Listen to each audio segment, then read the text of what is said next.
Hi guys! Welcome back!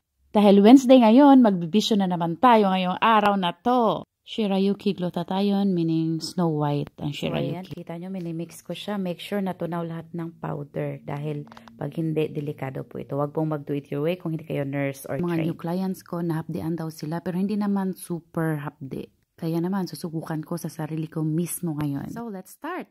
Hanapin na natin ang aking ugat. Yan, kinakapa-kapa-kapa. Make sure natin na one shot lang tayo, guys. So, hindi ko na siya binaon lahat ng needle. Half is enough. So, makikita nyo dyan na may backflow, konti ng blood.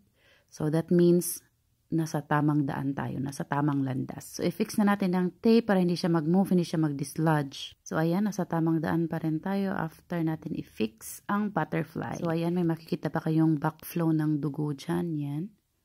So, start na natin. So, dinadahan-dahan ko siyang pinush, guys. Para sa akin, hindi siya mahapdi. Pero, mafe-feel mo na dumadaloy na siya sa ugat mo. Pero, sa una lang. So, dahan-dahan lang talaga ng pag-push, guys. So, ayan, nag-call a friend ako. So, ayan, na-connect na yung flashing syringe ko.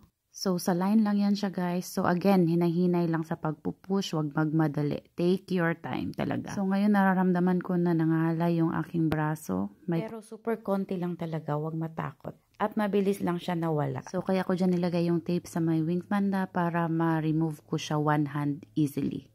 One hand removal. So, nakita nyo na may nag-backflow na blood. Normal lang yan, guys. So, pag tinanggal na yung needle, wala kang mararamdaman. Hindi siya masakit. And then, kailangan na lang natin siyang i-press para hindi lumabas yung dugo. So, ang tawag pala dyan sa needle na ginamit ay scalp vein or butterfly. So, hindi lahat ng butterfly may safety feature.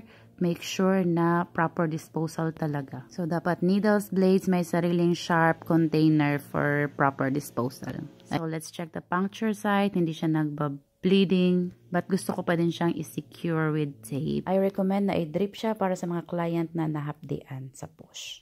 So, ayan guys, drink plenty of water. Thank you for watching. Bye, God bless!